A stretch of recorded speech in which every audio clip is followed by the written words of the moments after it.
Are you kidding me? That's what? Yeah, every so often it happens that Ryan is right. 100% right. Not even a little bit right. Tucker Pullman, 2 points last game. No kidding. My man! Hey, neither does me running shirtless, but that turned out very well. Welcome to the PP1 Podcast. Yo. Just hey. The Canucks so good. Oh man. So I haven't watched today's game. So if you're full disclosure. Yeah, if you're tuning in now and you don't want to know the score for whatever reason, you somehow watch or listen to your podcast before you watch the games. I haven't watched the games, and I literally just saw it. So full spoiler alert: they lost again.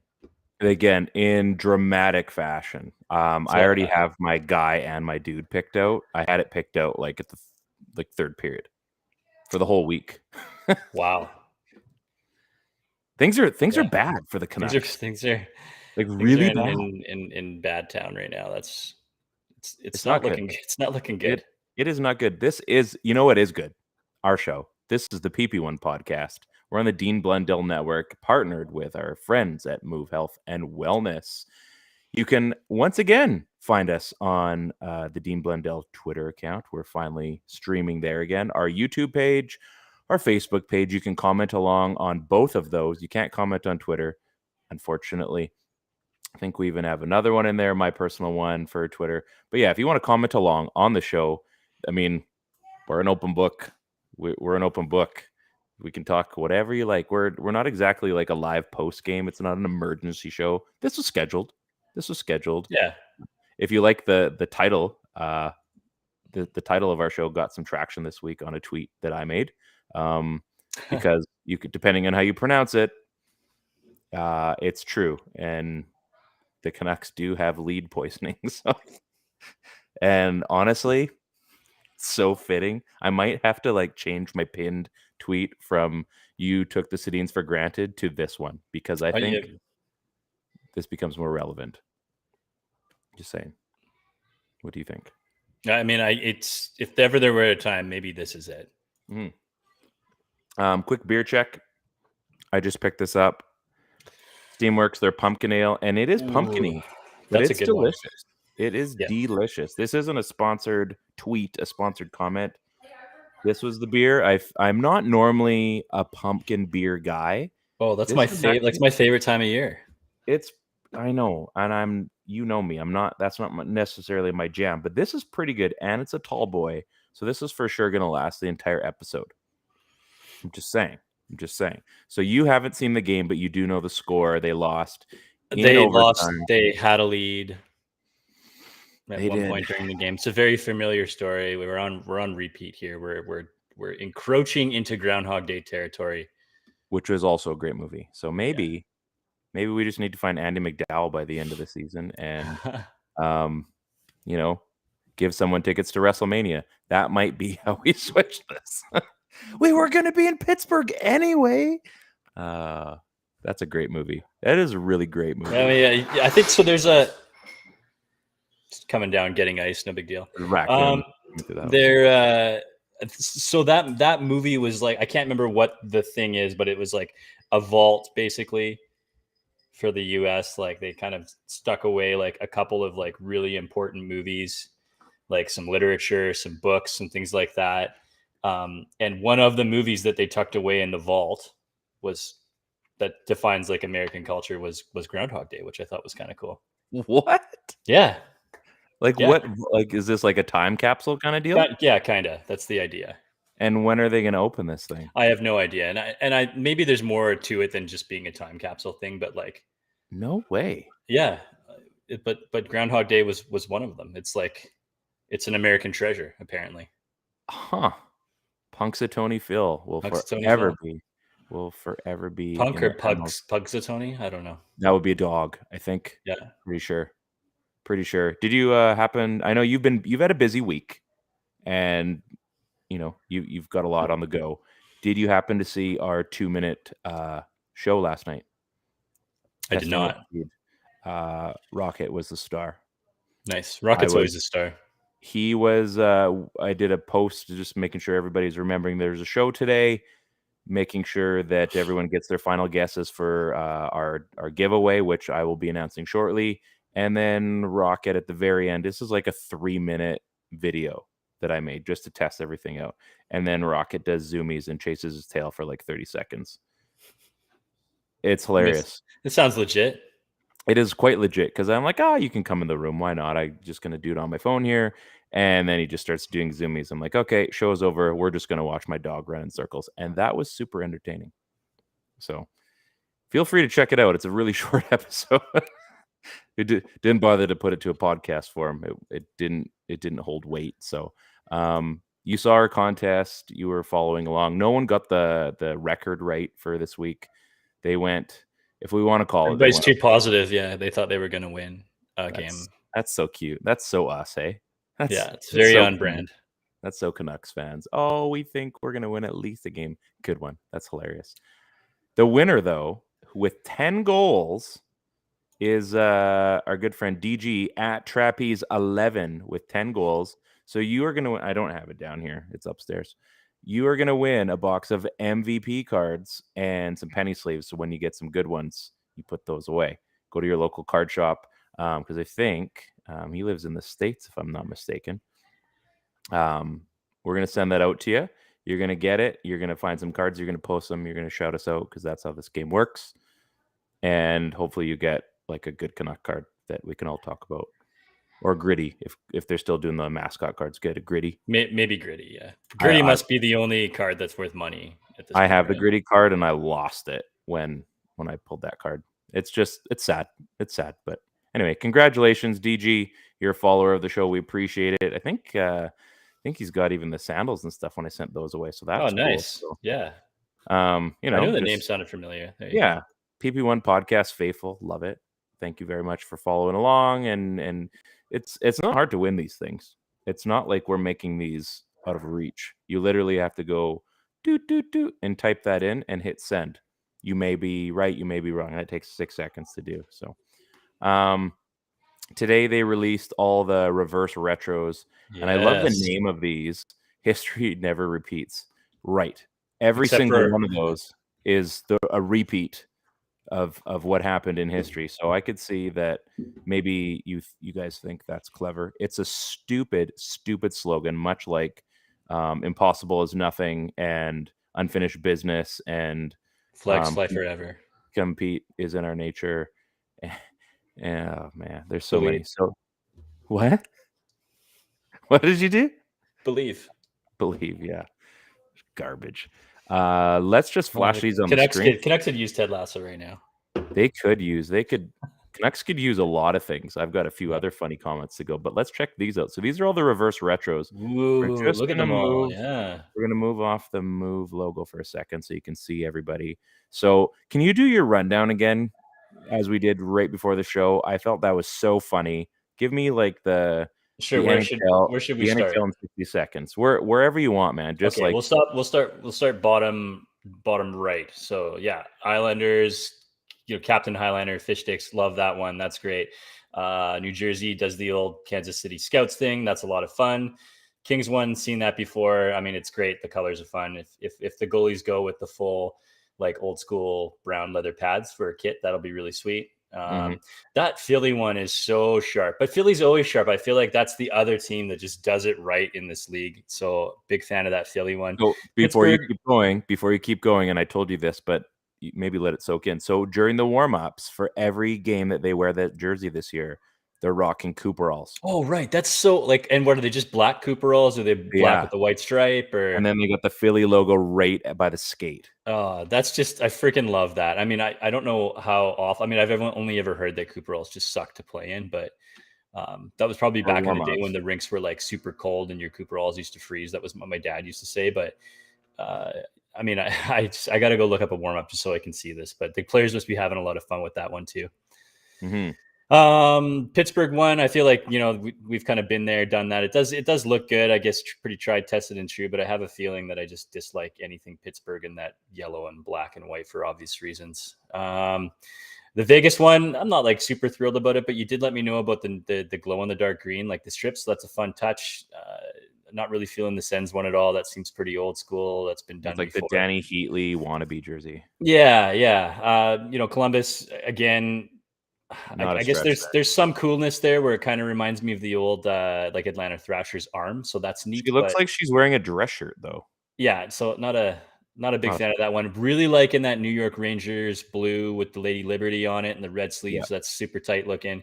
always a winner. Caps one's fun, but that's been done before too. Chicago one's pretty interesting. It's a little bit different, but I like how it says Chicago across the front instead of just the old logo. So that's pretty cool.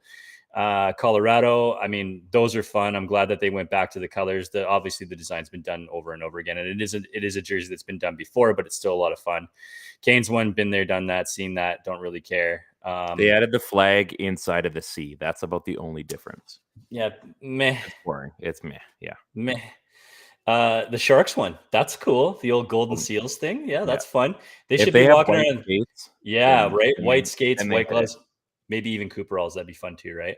That would be dope. So that one's a possible home run that could be just knocked out of the park. Seattle, I don't know. They're just so new. Seattle is like the Fanatics fan jersey that you can buy. Yeah, like that's the one you can get at the Canadian Tire if you really wanted one, right? I mean, Yeah. the Canucks one, finally, we get to see Johnny Canuck on a logo. So actually a huge fan of this.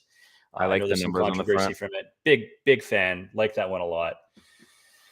Dallas, no, been there, done that. Minnesota, that's kind of fun too, although that one's been done before, but it does kind of harken back to the North Stars. That Phoenix jersey is a pile of steaming hot garbage. I don't like that at all. It reminds me of it's wet dog on a hot day. I don't like it at all. But I like it. Probably just smells gross too. So I'm glad that you like it. Man, think about how all 5,000 people wearing that. I mean, that's a lot. That's a lot of hot garbage, but at an NHL scale, that's only like a quarter of the hot garbage. So yeah, that St. Louis Blues one's really sharp, though. I bet you that's a lot of fun. Very, very Glenn Hall-esque. So a big fan of that. That Preds one sucks. Seen that a million times already. Yeah, the Boston. Yeah, I've seen it already. That one sucks. The Boston one's just kind of like that yellow Pooh Bear jersey. So I've never been a big fan of that logo, but it's white. Yeah, we'll see it on ice. It's kind of fun. Love the Sabres one. That's a good time. Always been a big fan of that Buffalo logo. The Ducks one, that one sucks too. I don't really like it. You know what's cool about the Ducks one? When you talk about having done this before, this specific jersey basically has been done before. Do you remember where? I mean, it looks a lot like the old Calgary jersey. No, the Seton Hall Ducks. Oh yeah, is that what it is? Did they do that on purpose, or is? I don't know, but I'd be interested to find out about that. That's Seton like Hall. Well, Adam Banks was on the senior team. I remember that. Yeah. The Leafs one's kind of nice, but I mean, it's just the Leafs. Whatever. The Tampa Bay one. I mean, that's an old one. I like how they went back to the old word mark mixed with the new word mark. So that's neat. The Jets one, that's kind of a net zero for me. The Oilers one, yeah. I mean, we all like the sprocket. That was such a popular jersey, and there's going to be a ton of Oilers fans stoked about this one, and they added the orange. So I think that one like sucks. that one. That one actually, I feel is they just tried. They did too many things. They added too much to make it. Yeah. Okay. Like I'm with you on that, but I'm glad they brought the sprocket back. I think. I like the sprocket logo. I do like the Todd McFarlane one. Yeah. The Flames one is just, again, it's garbage. It's late 90s garbage. Short.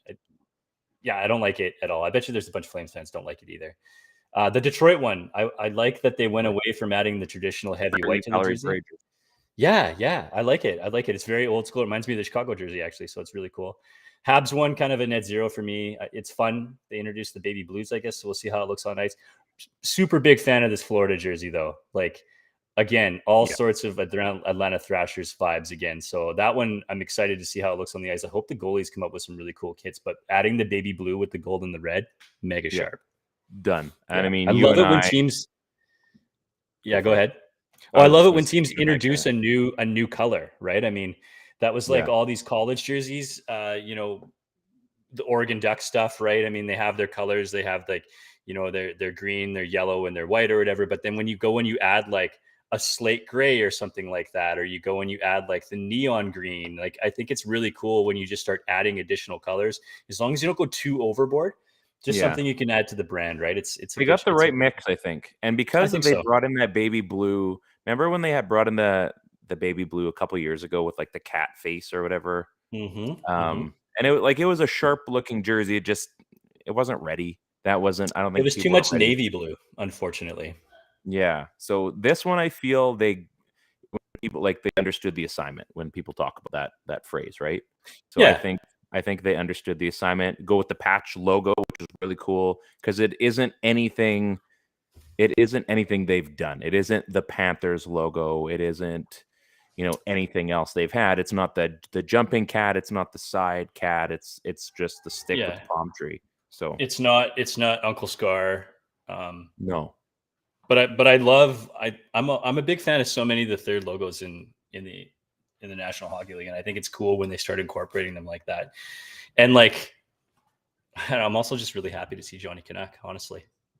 Yeah, I like that jersey. I knew when they kind of leaked it that the numbers were going to be up top. Assuming that's what was going to happen.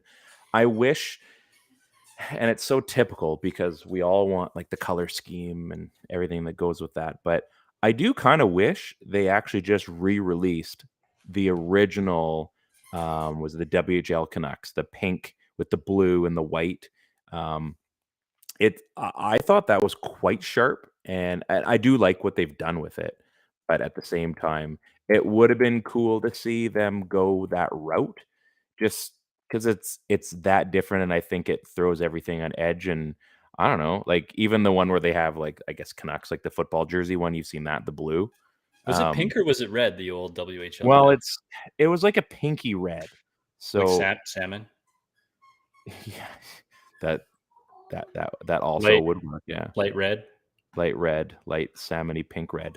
We'll find one in the meantime as we're going on. But I like the jersey. I think they're going to look sharp on the ice. I said this when they were leaked however long ago, knowing that those numbers were going to be there. People are shocked that and they got the numbers on the front. Yeah, if you know that jersey, like every Canucks fan seems to think they know every little tidbit of history on this team. It's funny that the things that we blast the most, people didn't understand. So anyway, kind of fun. It'll be neat. They're wearing them 8 times, which means likely that is another 8 losses that are going to be coming at some point. Just got to get some wins in some of these jerseys. God. Like what jersey? What was the best third that they've had? That I would like to know, like the best record. That's someone should write. It's got to be. So I'll go out on a limb on this, and this will be fun to answer. But it's got to be the redone version of the stick and rink logo. So the current day. No. There's the redone one with the angled stick, like the shoulder patch. The first time they did that one, like the Matt Sundin era one. Yeah. I think that's probably got to be the winning record jersey, I would think. But there was other ones in longer circulation, so it's possible. Like you can't count the skate one as a third jersey. That doesn't make any sense. No, but like Salmon Skate, I don't really remember their record with that one. Like when that came out. Salmon Skate had probably a poor record, and it didn't last very long. Gradient Orca was even worse. Yeah, that one was awful. So I would think that it's got to be the updated, the current stick and rink logo that probably has the best record, I would say. I think you got some there. Yeah, you could say the just the blue with the green stripe third jersey might have a shot, but I don't think that version of the team was that good. So I'm going to go with the best version of just the current third or the third. Oh, I see. Okay. Yeah. Interesting. Okay. With the white collar, the random white collar. Yeah. Yeah, the pajamas one. Yeah, which I liked. I thought it looked good, but and they axed those, so yeah. All in the name of money. So yeah, who knows what's going to happen? I do know what's happening right now. Talk about lead poisoning. The Canucks are awful, and you know that saying like "see something, say something." The Canucks are doing bad things right now. They are in trouble, and I think someone needs to help them. I don't know if it's a trade. I don't know if they just continue to cycle the healthy scratches. I think that's going to get old really quick. They've done it with Garland. They've done it with Hoglander now. I mean, I don't know. Remember when everybody was like so excited that like Mikheyev and Myers were coming back and they were going to save Oh, Myers didn't have a great finish to his game. No, sir. No. Yeah. Mikheyev looked good. I thought he looked all right. He had a lot of pressure, a lot of speed that helped out. But like, what's going to happen? What is that next step? Because we're 5 games in. Yeah. They're 5 games in. They have not won a game. They have pulled out 2 loser points, which is great. So they're not completely terrible. But it's baby steps. First you blow leads, then you blow leads and get to overtime. Then you win. Then you win 8 straight. Yeah, I don't know, man. They can't just go make a trade. Like that's not. I mean, they already just made a trade, right? I mean, that's how Riley Stillman ended up on this roster, and that's a small trade. Like that's what are you gonna do? You're gonna go out and move a high end player right now while the team is sucking and the players aren't playing that well. Like you're gonna trade not from a position of power, which we've talked so often about. And I think it's so early in the season. Like even though the sky is falling right now, and this team is over. Like this is a bad hockey team right now. They're already having player meetings, Ted. Yeah.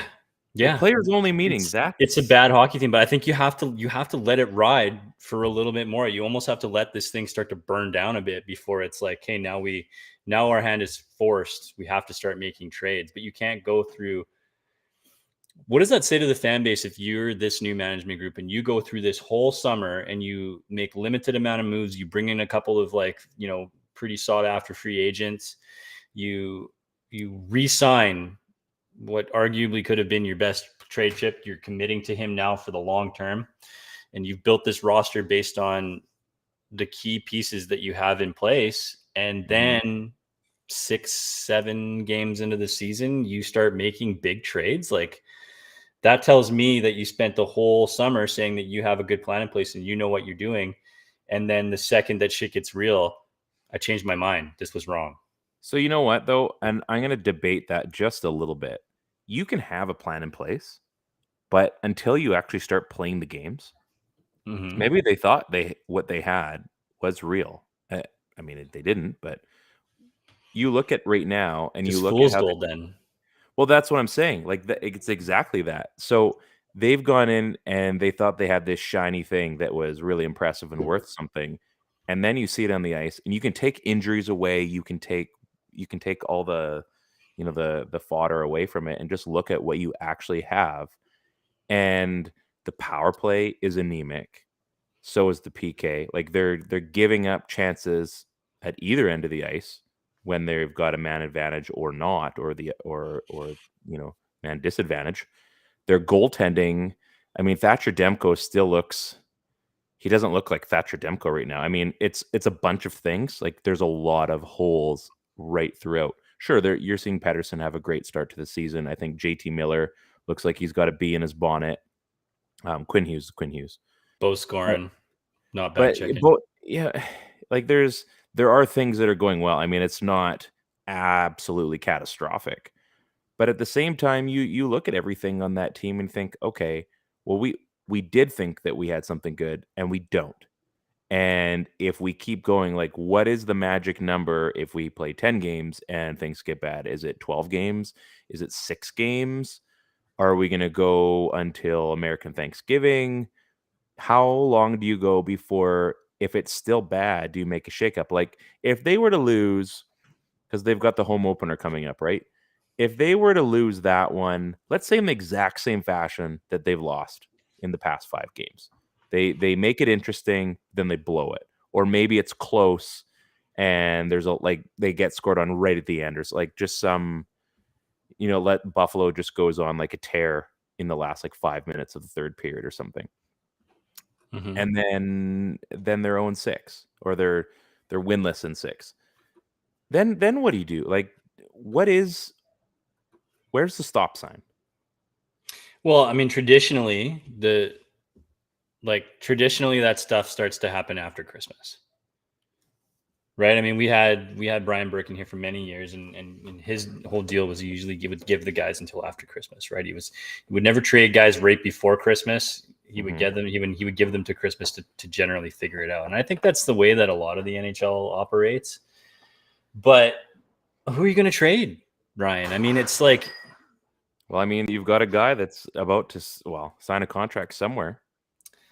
yeah, I mean, that's the thing. Horvat is a guy that you can move conceivably, right? But then And I so mean, is this JT management, Miller. but what are you saying about that? Like you're signing guys and then instantly trading them away. That's that's a black mark, right? Like what player is going to want to come here and sign a big deal and then 6 games into his new contract, or not even, like, just staying with the team post new contract, and he's out of here. Like, I get it.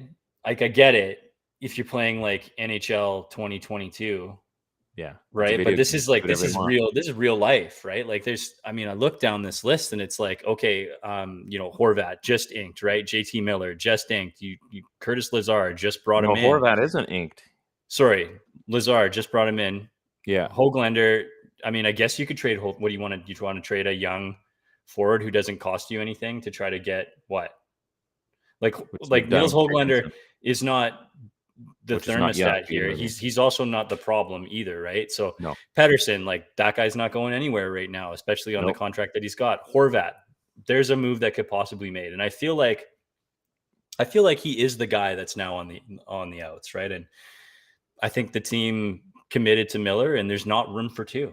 Like, I just don't know how you keep Horvat at this point, even if you'd like to keep him. And to that point, like, or you can't keep him at $7 million a year. Like, you just can't do even that. But that's not even it's not even that expensive when you think like, about. Maybe not, but it is with how the rest of this roster is constructed. Yeah, it is on this roster, but on another team's like, yeah, 7, that's fair. What does it mean? So, like, player escrow, I think they just came back, right? The Bettman meetings, player escrow. Yeah. It's possible that it could go up another $4 million next year. So maybe that's where Bo's money comes from. I don't know. Like, but are you banking on the fact that escrow is paid back and now salary cap's going to go up by $4 million? I guess, Mikheyev, you're not trading him. Like, Tanner Pearson might look good on a playoff team. I guess there's some value there, right? But is Tanner Pearson the guy that's going to be doing this thing? Here's the other thing then. Tanner Pearson was a guy I was thinking too. Here's the other thing. If you're going to give him till Christmas, do you as a fan or as an organization think, okay, things are not looking good. Maybe we read it wrong. However, of all the years for this to happen, this would be a good year for this to happen because there is the shiniest ticket at the end of this season. If you happen to just call it a write-off and you get... I get it. You can't even bank on that though, Ryan, because it's all based on a I know you can't. I know you can't. But if your odds are that good, maybe you do put a little bit more into that basket and think, okay, we're gonna go down this route and we're gonna play out our odds, and we may not get them, but we might. If they had the top odds, do you not think, like, for the first time ever, that they might actually, like, we got Kuzmenko. I know that is an actual human decision that happened. Yeah, that was a conversation saying, hey, would you like to? I know, but I'm just saying, sometimes good things come in threes. So I don't know what the second thing is, but maybe there's an opportunity. It's not lead poisoning, that's for sure. Well, they won't have lead poisoning if they happen to get Connor Bedard, who I will be going to watch next month with very, very good seats, which isn't saying a whole lot because the entire lower bowl and process. it's basically like where the Coyotes are going to play. But, like, man, I see what you're saying, but, like, who better prices? Who are you going to move? Like, are you moving for a downgrade? I mean, we already had to spend a second-round draft pick to get rid of Dickinson. Yeah, it'll cost you 2 firsts to get rid of Bo. We're already there now. We're already back to giving up draft picks. We're still having to pay for Jim Benning draft picks. Still. Still robbing from our future, even though he's been away for this long already.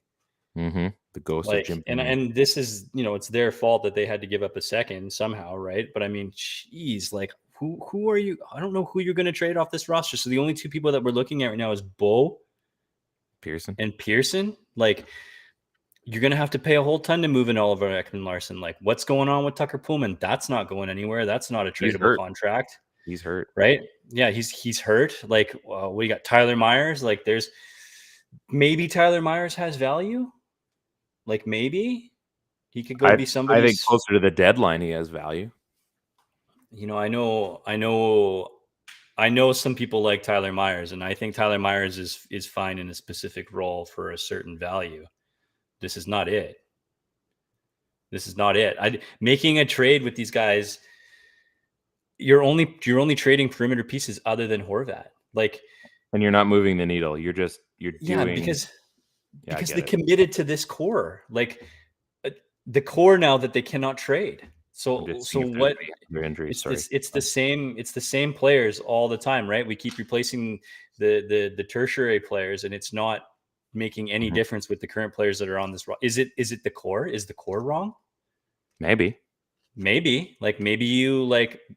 What's the next step? Because I feel like they've done a bunch of the other stuff. They're locked into players that they can't move. So what's the alternative? You're not going to like it. I mean, shaking the core. But the thing is, we were okay with them shaking it up in the offseason, and then they didn't. Instead, they did. Right, they just brought everything back. It's all back. And I like all these players too. Like them a lot. Like really, truly, I do.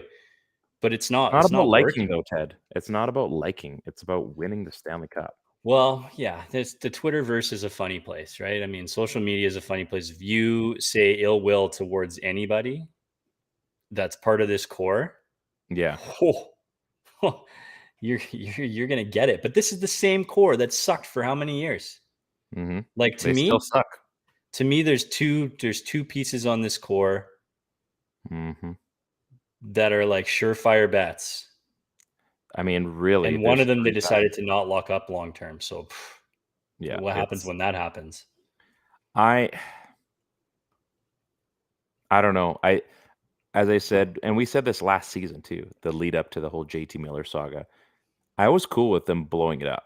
I don't even care what that looked like, but they didn't even do that. And it's scary because they're not quite doubling down. They're not going the Goodbranson route. They did double down. They did double down. I don't think bad. This is the same core. It just doesn't hurt as much. It just still hurts. It doesn't. They can still move Bo, but they have to move Bo now on an expiring contract. And so his value is not what it should have been when they could have moved him. If they had, I don't think they knew that they were going to resign JT Miller because they were trying to move him, right? And now they're in that position with Bo, did know that. And his value is less so. And they've committed to saying but they've committed to saying that Bo is not the guy. Which is not so many words, writings on the wall, and that's fine. It's so insane, though, when you think about that. And I mean, you're probably right that they're saying that Bo isn't the guy. So they bring in JT Miller. He ends up having, a pretty good little run to his new contract, and yet we're preaching Bo Horvat as he's the captain. He's going to do this. He's going to do that. He's an absolute workhorse in the faceoff dot. Huge PK guy. All this and that. And we're saying not a huge PK guy either, though. Like, no, but he plays on the PK, but he's not like a good PK guy. Like, not actually. Bo hasn't been considered a good defensive center, like from a metric standpoint. Or people hate metrics, I know, but even from a metric standpoint, but even from like an eyeball test, like what he really does is he works hard and he wins faceoffs. Like when you control the faceoff off of a penalty kill, at least you get the puck and get it up and out, right? But I mean, on a lot of teams, if you take the top 10 penalty killing teams in this league, and you were to add a piece, they're not. And if you were to add a piece like Bo Horvat to that roster, I bet he doesn't even make the top PK as a 1 or 2 center. You might be right. He's not that good. He's in there out of necessity. He was sort of heralded as this really good, strong defensive center, but he's actually not. He's actually a goal scoring center. He's a play driving forward, right? So he's almost in those roles because he has to be, because who else takes the draws then? Like, I mean, it's, I guess, Dakota Joshua. I mean, Mikheyev's a great penalty killer, but I don't know. Like, but are you going to be Miller either? He's just as bad on the PK. Are you going to be that much worse off if you didn't have Bo Horvat? Are the Canucks? I guess that's a big question. Well, it depends on what comes back, right? If they walk from Bo Horvat, that's stupidity. That's asinine. That's walking away in complete, utter mismanagement. So let's say they get, and I don't know what it is. It would probably have to be a defenseman. It can't be. What does everybody say? Right-handed defender, right? Yeah, but the Matt Dumbas of the world. So straight up, would that even happen? Probably. Probably. You think so? Straight across? I think the Canucks would. I think the Canucks would trade Bo Horvat for a lesser. What am I trying to say here? The guy that they get back wouldn't be the quality of player that Horvat is. I understand that. Do you think though that Minnesota gives up Dumba for Horvat? I don't know. I don't know. Like it's just. It's. I mean, we were talking about Besser for Dumba, right? That was we were. I mean, Dumba's just a name that floats around. I don't even know. Like. Oh, but I'm just gonna say. So let's just use him though. What is okay? Fine. We'll say because I don't know what's going on with Dumba this year. We'll take whatever Dumba did for the last couple of years. So do you think though the Canucks are any worse off? Do you think they're any better by making that move? By no more Bo, you get away from all the drama of the contract. You shake things up. You also get a quality defenseman. I'm not saying he's an all-star. I'm not saying that he's going to be a world beater, but he's going to add. It doesn't even have to be Dumba's name attached to it. We could just say right-handed shot defender who can fit into your top four. I'm just saying because the fact that they're in Minnesota and, saving bucks wherever you can. But again, I will use it as a specific right now. All I'm saying is, let's say Bo Horvat is traded then. Let's just say this happens. Okay. How much worse off are the Canucks for the rest of the season, realistically? Do you think they're going to be that much worse, or do you think it is a push? It's probably a push. That's my point. It's probably a push, but you can't just when you're making this trade, you can't just be going and picking out a player that's potentially off your roster again in a year. There has to be some value coming back in a contract status or team control or youth or potential. Those are all other things though, Ted. Those are all other things. But do they not play into it though? They would. I'm just saying right now, if you're looking at that specific in this season, probably not. That's my point. So if you could, but you were saying earlier, they got to make a trade or something like that. But do they? Is it worse than what's here? But that's my point. It's a wake up call. So they make this trade, and it's no better when you bring in a Dumba. Is that the wake up call? Maybe that's the wake up call for management. It's not going to be the wake up call for the team. I think it's a bit of if you're saying we're going to walk away from, and I mean, there's a lot that goes with that too. There's a lot that goes with trading the captain. There's a lot that goes with the guy that you drafted, that you traded. I mean, geez, you're going to go back to Corey Schneider at that point. To be clear, I don't think they're as bad as their winless start. No. And they're also not the team that went on a 10-game heater. Also not. Right? But this is probably a bubble hockey team. Again, fuck, man. This is Here we go. Again, right? It's just over and over and over and over. I'm going to give you two stats, and we're gonna have some fun. The Canucks have a PK percentage of 58.8. It is the 31st in the league with, I believe, Seattle's 50. 10.5%. So an expansion roster. Good. Yeah, all good. 10.5% on the power play.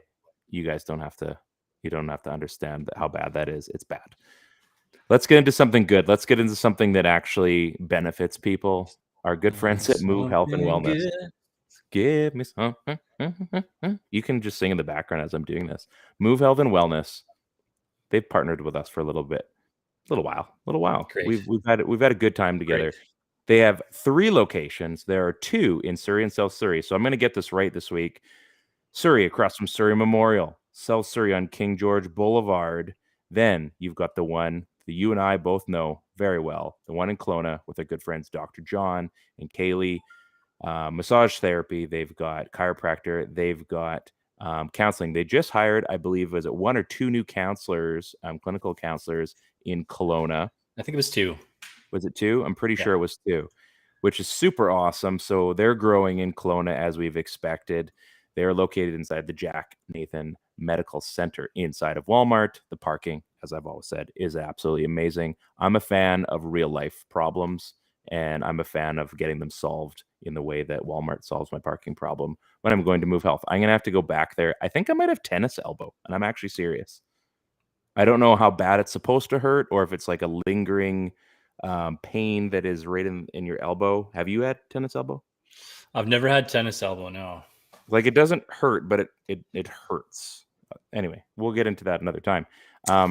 If you have something to say, clearly. I was going to dad joke you. I shouldn't. You can dad joke me. Don't worry about it. We got What time. what time We'll give him does the time. Sean Connery usually go see Wimbledon at? Oh, jeez. What? 10ish. Oh, jeez. Speaking of Move Health and Wellness,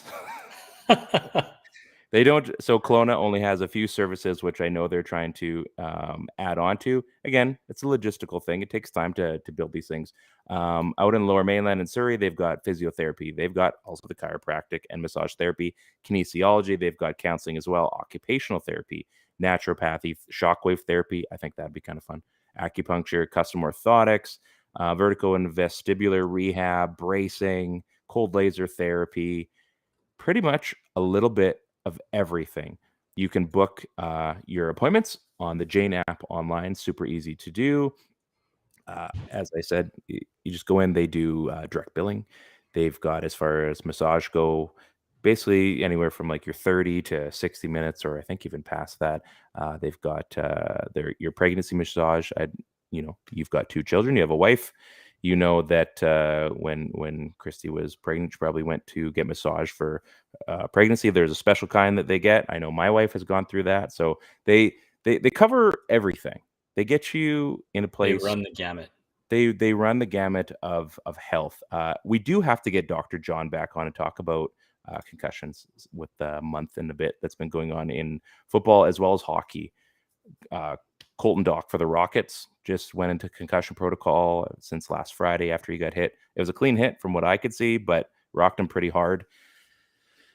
There's a lot that they can offer. You can go see them. They're going to give you a path to get on the right track, to be better, to be healthy again, whether that's physically or mentally. As we said, they do have counseling there.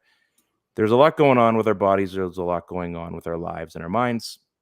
I think we deserve to take as good care of ourselves as we can, because you only get one body that I know of, unless you're buying new parts like a bionic arm or something, which, I mean, Ted, you've got, you get like a new ACL like every June, I think, right?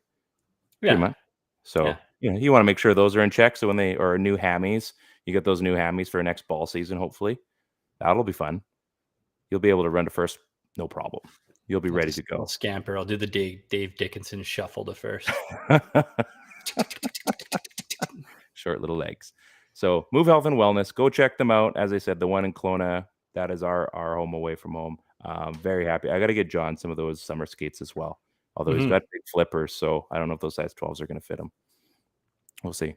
Anyway, back to Canucks hockey. Things are awful. We're all crying. They had the players only meeting. I brought that up a little bit ago. I've only been on a couple team sport things, and I mean, essentially our ball team, and I don't know, I played ball as a kid kind of thing, and then some individual sports. Have you ever been in like a players only meeting? Because you played a lot of minor hockey. I wasn't fortunate enough to do that, although all the things we hear now, I'm probably kind of happy. What goes on, and like, is it an airing of grievances?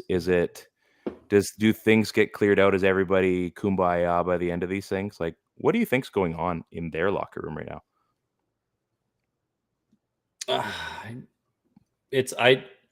So I mean, when you have player meetings, it's kind of a funny scenario. The whole idea is that you're holding each other accountable, and you're not held under the scrutiny of a coach, right? And it's one thing when a coach calls a player out, and it's completely different when you're a player and you get called out by your peers.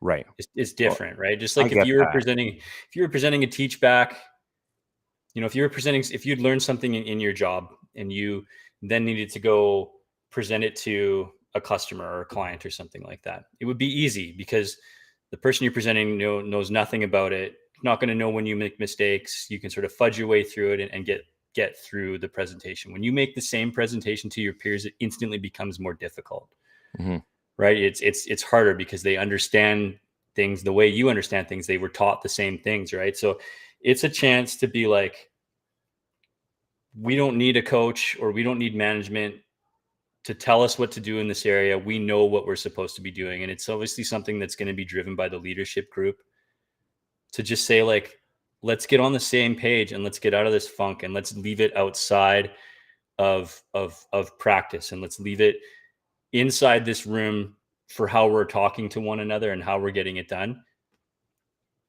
And like, let's just commit to figuring it out. Right. And it could be a case where you're all just getting on the page and it is like a happier sort of kumbaya thing. Mhm. Not often, right? Sometimes It usually isn't. it's tough, right? I mean, it's almost like, you're catching shit from mom and dad is one thing, but when you catch shit from your brother or your sister, it might have a different impact or a different feeling on it, right? So I've got a question for that. And this is one, and hopefully you can answer this, and maybe it's just this is what I'm thinking. So you're in one of these meetings. Like, does everyone get an opportunity? Like, is it just a leadership group that's likely talking, or is it kind of like everybody get their stuff out? And I guess the second part of that is, like, does everybody get their stuff out? There's not a Because, like, there's format. some guys that aren't going to talk about it, right? They're not going to be like, well, I don't want to piss off the captain. And yet that is kind of the point where you're allowed to say something and be cynical of someone, or not cynical, but be critical of someone for the play. Like, are you going to be calling out like, hey man, like, I noticed like you don't back check, or hey, how come you're not, you're being lackadaisical in net, or, you're giving up these chances where, it's making it tougher on us to keep a lead when we're trying to keep the puck out, and the first shot that goes in every time. Yeah, it's there's not a format, but there is calling out that happens, right? And it's like, look, I'm calling you out because you're my peer. Let's leave it in the room. It's not a tattletale thing. I'm not giving you shit in front of the coach. I'm not trying to make you look bad in front of the media. It's us, right? Yeah. It's just us. Like, fuck everybody else. It's us. Let's figure this out. Here's where we see the problems, right? But it's not a format. Like, not everybody just gets to say or speak up, or some players wouldn't, just like you would, right? I mean, it's kind of sometimes an open conversation, but open conversations with a group of 30 people doesn't mean everyone talks, right? I think that's the tough part, and I understand that not everybody would, but maybe you're trying to think of who the guy would be, because your leadership group is kind of like, in this case for the Canucks, like, those are all the guys that are, not only are they the leadership group, like, they're the guys that are driving the entire play. Like, I wouldn't expect a guy like Höglander to speak up, or obviously not Podkolzin, and obviously not, but like, does a guy like Luke Shen speak up? I mean, we don't know. I look up and down that roster and think, like, is a guy like, can you criticize a guy like Thatcher Demko in the locker room right now and just say, hey man, He like, probably doesn't get criticism, right? I mean, honestly, for the help that they've been giving the guy and the amount that he's been carrying this team over the last couple of years, I but would be surprised if any were thrown his way. I'm sure that he's the type of guy that's like, look, guys, I need to play better. Yeah, he'd be the one to say it. Right? So there's probably lots of that going on. Big ticket guys, big money guys are speaking, because not only are they in a position where maybe they should be speaking up, but even if they're not, people are going to be looking to them for some sort of response, right? You're here because you're making this money, right? I mean, it's probably a case of an Oliver Ekman-Larsson is going to be big in the leadership group. You're obviously going to have a JT Miller. You're going to be talking to the guys like Petey. Like, I would think more now than before, Hughes is going to have more of a voice than he would, because they lean on him for fucking everything, right?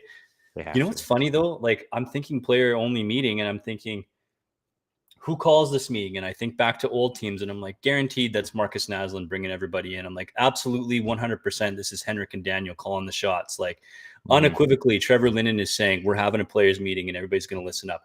I don't think of Bo Horvat making that call.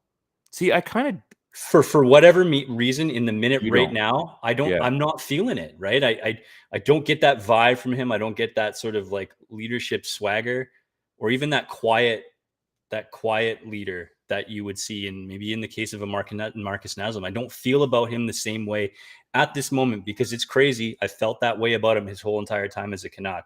Yeah, but not right now. Something's a little different right now, and it doesn't feel like it's his team. That's interesting you say that. We hear about the rumors of, again, the factions, right? We kind of brought up that with Wyatt and Bowman last year, right? Yeah, but that was fun. It was a lot of fun. In fact, that was too much fun, and I wish they would actually do that in real life. That'd be kind of cool. But does a guy like JT Miller speak up? And like, oh yeah, like, I know he does, but you know how, I mean, this is because they're teetering on a transition. When you're done, but yeah, keep going. Like, they're teetering on a transition, I feel, right? And I know everyone feels this way. It seems like it's kind of obvious. But again, maybe we have no idea. We have no clue what is going on. But if a guy like JT Miller, let's say he's the first guy that speaks up, like, does it matter who says first? And I mean, in this case, because you're right, you talk about the Twins, or you talk about Naslin or Linden, or I mean, they joke about Luongo, like, just stop the puck, Lou. That, I mean, you're right. You look at this team, and I just wonder if a guy like JT Miller speaks up, if he's like that first guy that says something, because he's obviously a loud guy. He's Probably. but like, how does that? If I mean, you and me, if we had an argument, let's say, I mean, we haven't really. We were pretty close. We were pretty close on Sunday. Were we? Oh yeah, you stole the ball from me. I thought it was super legit. I called for it. All right, we're doing this for the second time.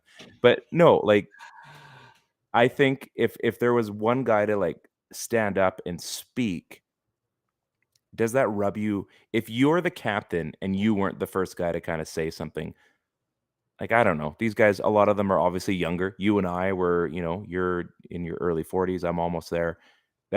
We're in a different time in our life. We're also in a different generation, which isn't saying a whole lot, but at the same time, like, these guys are late 20s, right? I mean, if I spoke up in a locker room and I'm the guy that just inked, but I'm not the captain, I'm an assistant captain or an alternate captain, and I'm not Bo, how does that make you feel? It might not matter. Like, it's I think I'm just like, asking. I would think that the leadership group would have gotten together and then discussed the fact that they want to have a players only meeting, and they probably chose some representative to lead the meeting, just like in real life, right? PA rep. Yeah, just like in real life, there's somebody Sure. that has to drive the bus, right? And if it was Bo, then it was Bo. If Bo felt that it had to be JT Miller, then maybe it was JT Miller, and that's a whole nother conversation.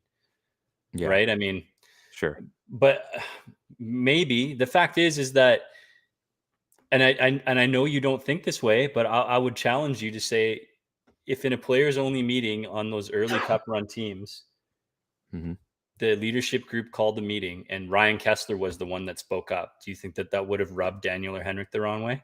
No, I don't think so either. That's just not how they're built. No, I don't think so either. So I won't say team. That. Well, who knows what kind of character Bo is? I don't know, right? Does he have to be the guy that's driving the bus, or is he the type of leader that's quiet and does his talking on the ice? I mean, maybe Bo is similar to a Marcus Naslin. But what we do hear all the time is guys talk a lot of shit about the game and how pissed off they are and how much they're going to change and things got to get better and I can't be playing like that and blah, blah, blah, blah, blah, blah. And then nothing changes on the ice. Mm-hmm. It still looks like a piss poor effort. It still looks like, you know what this team's problem is? Service. Yeah, they're out there playing. It's a lot of lip service. That's like a good way of saying it. But this team is out there playing hard. They're out there popping goals. They look good for a little bit of time. And then they get punched in the mouth. And then they just shrivel up. Mm-hmm. Like, whoa. I didn't know we were using fists. Like, what is Mike that? Tyson. Everybody's got a plan until they get punched in the mouth. I don't want to get punched in the mouth. Like, no, like, go ahead and take this win. Like, no, I like my face. Don't hit me. That's what it feels like right now, right? Because they look good for spurts and then they just wither, man. As soon as it starts to get hard, they wither. There's just no guts on this team, man. Like, what is intestinal fortitude? That was the old one from back in the day. Truculence. Like, I know that there's so much more involved to it. And I know there's such a high level of numbers and statistics that play into this and setups and matchups and blah, blah, blah. But like at the end of the day, as soon as shit gets hard and there's a little bit of adversity in game, it's a no-go. You know what I saw today? So I know you didn't watch it. And do they do Canucks in 30? They do Blue Jays in 30. They've got to still do Canucks in 30. Mm-hmm. If you have like Canucks in 12 or something like that. Canucks by the break. Canucks by the commercial break. If you happen to watch that tonight, that's your and I will, yeah. So what I noticed, you know what? We got to finish with dudes and guys. So I'll make my comment when I do that. So shoot, I don't have the song. Time for dudes and guys. CMC to the 49ers. Did that happen? That happened. Wow. We'll talk about that off air because there's that is very much a different show. That helps no one fantasy. What did they get for him? You got to tell me. What did they trade for him? A second, a third, and a fourth this year, and a fifth next year. Wow. Massive deal. Who has Amari Cooper to the Browns for a fifth. Who's got Dante Foreman? This guy. Who's got Mike Gesicki? This guy. Who's got Cam Akers? This guy. I'm gonna own the actual trade deadline when all these guys get moved. Anyway, well, I'm ready. I want dibs on Foreman. I need him. Thank you very much. I told you I was gonna wait it out. This is how I waited out. I'm gonna make the playoffs on the bubble. You need Deontay Foreman. You're like, oh my god. Have you seen my roster? I have. Why are you keeping anybody? We'll talk. I love you. I'm sorry. Go ahead. We'll talk off here. This hurts. This is where we find out how good our friendship is. Dudes and guys, we're gonna do guys first. I'm going first this time. I got a lot on. I want to get off my chest. I got a lot of grievances for you people. Thatcher Demko is my guy of the week. He has not looked like the Thatcher Demko that we joke about, Bubble Demko that we joked about potentially winning a Vezina this season. The goals he let in today, he made a couple. I'm not going to lie. He did make a couple 5-alarm saves, but that just goes with being a goaltender in the NHL. You're going to get lucky on a few plays that you shouldn't. The short-sided one that I believe tied the game at 2, maybe it's 3. It was the most basic goal that he would have never let in. He wasn't reverse VHing. He wasn't tight to his post. It just went in. It was like it is what I just said it was. It just went in. It was awful. He just hasn't looked 5-alarm Demko, if that's a thing. I think it's, again, this is a story for the entire Vancouver Canucks right now. Something's up with Demko too. And it just, like, Spencer Martin was in net last game, and I thought, wow, like they almost won that game. And it wasn't like, oh man, I really wish we had Demko in net. It was like, wow, I'm actually glad he had a night off. It was just, when like you're just so sullen that even like the guys that you just absolutely champion, you're good with, just, you know what, I'm okay. Spencer Martin, let's give him a try. It just hurts. I mean, Demko, he's had a bad week. He's had a bad start to the season. He's played good, but he hasn't played great. And there is a difference. And in this market especially, there's a huge difference. So Thatcher Demko, I'm banking on the Ryan Bump here, calling you out that you're going to absolutely steal the show against Buffalo. Oh, I can't believe I'm saying that. But I do hope that things get better. So you're my guy. You're up. I'm going to go to Ilya Mikheyev in this one here. I think, we had the game versus the Blue Jackets. You were kind of excited to see him make his debut. Mm-hmm. He gets out there. You see him 16 minutes of ice time. Before you know it, he's a -3 and finishes with what? Where are we here? 2 shots on goal. Like, not a whole lot going on there. I actually don't really recall seeing what he did on the penalty kill. So that's a whole nother thing, but I didn't notice the speed a whole lot. I thought there was going to be a little bit more. I don't think we're expecting 20 goals from Mikheyev, like what happened in Toronto. I think that was a bit of an outlier, but I was a little bit shocked. And I know it's only his first game back. I have to pick somebody, so I'm just gonna go after Mikheyev in this one because it's cumulative and it also includes the next game. Where we played against the Wild, and he didn't do anything in that either. Like, he had 1 block shot, played another 16 and a half minutes, didn't even get another shot on net. So we're talking about a shot a game player here for a dude that plays some even strength minutes and plays some big minutes, 16 and a half, including playing on the penalty kill. Could use a little bit more from a guy like Ilya Mikheyev. It's not that he just sucks. It's just that it's really pedestrian. I thought I need there to be more for a guy that has those kind of physical skills to just be more disruptive on the forecheck, to provide more scoring chances. Just put the puck on net a little bit more and start collecting more chances at even strength. That would be my. This whole team was so bad. Like, honestly, we could have pulled anybody off this thing. So it seems weird even just picking on Mikheyev. But I mean, I've seen everybody else. They're all bad too. Mm-hmm. Mm-hmm. Yeah, Tanner Pearson's another one. Like, I'm going to give you dudes then.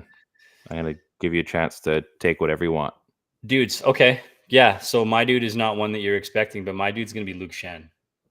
I like Luke Schenn. The Stanley Cup champion on this roster seems to me like the guy who's times two. Who seems to me like the guys who's trying to drag this team through Carcass. like the thick mud, right? Like the moth-eaten version of the Vancouver Canucks and that thick dead carcass. Don't say through the trenches. Tom Brady got in trouble He's for that. out there. Yeah, he's out there. He's banging. He's crashing. He's trying to set the tone. We had the comment earlier last week about teams who win in this league play defense. We don't play defense. We don't defend hard enough. We are not strong enough on the puck. We're not creating chances based on defensive turnovers. Like that's all him, right? That's what he knows. He's Mr. Meat and Potatoes when it comes to playing defense, and he knows how to win a championship, and he knows the type of defense that a team like Tampa Bay played. And he knows when he sees it, when a team is not doing it, and he's playing on a team who just defends like shit right now. Like it's him. It shouldn't be your $800 and some odd $1,000 player who's like a 32-year-old dude who's trying to get into the lineup here. But it's literally this guy, right? Where are we in this world when a guys like Kyle Burrows and Luke Schenn are out there trying to prove their worth and prove their mettle and try to drag this team out of the depths and into something that's somewhat discernible to see a team? And it's terrible. And if you're the type of team that's leaning on a Burrows and a Schenn to get the work done for you, it's way bigger issues. So my dude this week will be, it could just as easily can add Kyle Burrows to that too, but my dude this week's going to be Luke Schenn. Man, are you going to like fight your camera? Like you look fiery. I don't know, you got me fired up. Maybe it's because, I just literally ran around and walked into this thing, but yeah, it's ugly. Like I just don't, it shouldn't be Luke Schenn. Like it just shouldn't be Luke Schenn. It should be somebody who has some clout to actually go do something and literally set the table for this roster. You can't ask a guy like Luke Schenn to do that. You just can't ask him to be the guy, right? New Jersey would have never said, Ken Danico, like, please get us out of this funk and fix everything for us. That's true. He's a support player. Like it shouldn't be that guy. And he feels like he has to because no one else is doing it. And he's seeing that. That is sorry.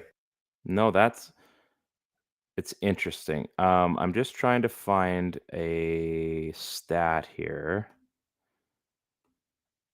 I'm trying to see where it is. Where is it now? Missed shots, crossbar, post. So first and foremost, my dude this week, I can't get away from him. He's gorgeous. He is a prince. He's Brock Besser. Doesn't have a goal this season, which is actually kind of odd. He has 4 assists, though. So through 5 games, he's almost a point per game player. So if we're going to be looking for silver linings on an absolutely trash hockey team, that would be a silver lining. He's been hitting posts. He's what game? Against Columbus. We were coming back from the rink, and they were talking about how, I think it was against Columbus. Anyway, doesn't matter. They were talking in the intermission. Sat and Randeep were talking about how Besser, like his effort wasn't necessarily there, and that he was kind of like, he was back checking.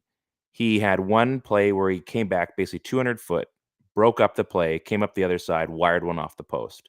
So he hasn't scored, but he is creating his chances. He's not looking like Brock Besser's. I mean, okay, he only has one post. What about crossbars? Pettersson's got a crossbar. I'm trying to see if Brock Besser has one too. He's chancing himself in there. I think he's creating play. He is a winger, so you can only rely on so much there. He's not a center, so you're not going to ask the entire world from him. I've liked Brock Besser's play. I haven't loved it. Again, there's a lot of things that we could pick apart on this team. Doesn't that tell you something? You like his play, but you haven't loved it, and he's your dude this week. I know. He's got 4 assists. Like we're reaching. But at the same time, I do like what's there. I am impressed that he came back a little bit earlier than they thought, and it's not because they forced him back, although I think they forced back Myers a little bit. Myers had a bad game tonight. I did not like. I tell you, I'm pretty sure he works for Domino's or Panago because he was a delivery boy tonight for pizzas, and it wasn't pretty. And he broke his stick, which caused the goal. Anyway, Brock Besser, back to him. I do like where Brock is headed, and I think he's the kind of guy, he's a spark guy. I find him and Bo are kind of the same. They get a spark, and things start to ignite. And I think all Brock needs is that first goal. And I hope it's something impressive, not like a little tap in like Kuzmenko got, which again was awesome for him. I think there's just something there for for Brock. I don't know what it is, but like I said, he's getting assists. He's getting involved. He got an assist tonight. He's getting involved in the play. I don't know. Something's there. I gotta believe something's there, and he's not getting traded. So there you go. This has been such a somber episode. It really has been. But you know what? I think some highlights though, right? I mean, oh yeah, Nils Alman, Dakota Joshua had a big game. Kyle Bros a couple days ago. Like, I mean, But we Pods need is to be looking critical on pretty this decent. team, right? Like Yeah, I mean, I bleed this team, man. I do. And we have to be critical of this team. And I'm glad that this market is as critical as it is, that we take the minutia so seriously. Some of it we go a little bit overboard on, and we won't get into that. But I think they've been so close a couple times, and they've had some great teams. And we want this team to succeed. We know there's some great talent on this team, but they're pissing it away, and from all levels, unfortunately. I mean, we've been saying this a few years now, and I just hope to God that it never ever comes to fruition. But this team is going to figure it out by the time that Quinn Hughes or Elias Pettersson have to leave. Mm-hmm. And then where do they go? And that would be like an absolute shame. In the meantime, Nils Alman, pretty fun to watch. Maybe it's kind of the second coming of Jannik Hansen. Oh no, he scored on the semi break. So yeah, that wipes that clear. You can't score on a breakaway. You've instantly just eliminated him from an entire category just by him scoring on a break. So yeah, it's good. I mean, there are some bright spots, but they got to step it up, and that's fine. You know what? If they were to have as bad of a season as it's starting, and I don't know how it happens, but Connor Bedard becomes a Canuck. He picked the Canucks to win the Stanley Cup, so maybe he's an idiot. Like, number 1 overall, who's going to win the Stanley Cup this year, Connor? Oh, it's the Vancouver Canucks. Oh, man, I love you to pieces, but you're a moron. So you go win the scoring title in the CHL. You do that. That's it. That's all you're getting, because you ain't coming to Vancouver. Well, this has been a fun one. I don't know. Go Canucks, go. They can't suck forever. They're not going to win a game this year. That's true.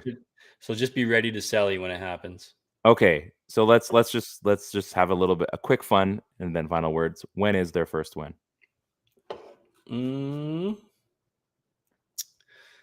Their first win is going to come. They got Buffalo. Look at this thing.